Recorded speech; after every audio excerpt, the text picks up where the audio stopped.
بسم اللہ الرحمن الرحیم۔ السلام علیکم ناظرین۔ روزہ اچھا گزارنے والے 7 عمل۔ روزہ اچھا گزارنے کے لیے سحر و افطار میں حد سے زیادہ نہ کھائیں، اعتدال میں رہ کر کھائیں۔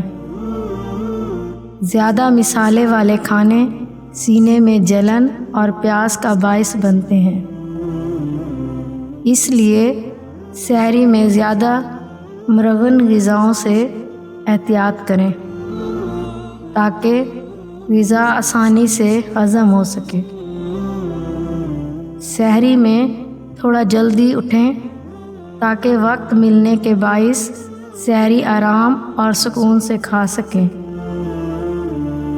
کیونکہ جلد بازی میں کھائے جانے والا کھانا سینے میں جلن اور بد ہضمی کا سبب بنتا ہے۔ افطار کے وقت کھجور اور پھل کا زیادہ استعمال کریں اور فوراً پانی نہ پئیں۔ گرمی کے باعث افطار میں آم اور کھجور کے ملک شیک یا دیگر مشروبات بھی استعمال کر کے آپ اپنی انرجی کو بڑھا سکتے ہیں۔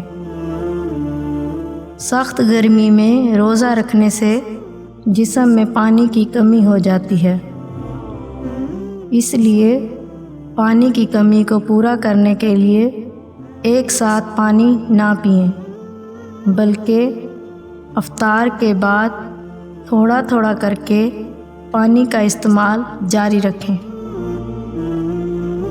جسم میں توانائی برقرار رکھنے کے لیے اگر روزے دار کے لیے ممکن ہو تو کوشش کریں دن میں تھوڑی نیند ضرور لے لیں تاکہ جسم چست رہے۔ ماہرین کا کہنا ہے کہ افطار میں سافٹ ڈرنک، جنک فوڈ اور کافی وغیرہ سے اجتناب کریں۔ ویورز، اگر آپ کو ہماری ویڈیو اچھی لگی ہو تو لائک اینڈ شیئر ضرور کریں، اور اگر آپ نے ابھی تک ہمارا چینل سبسکرائب نہیں کیا تو بیل آئیکن دبا دیں اور چینل سبسکرائب کر لیں۔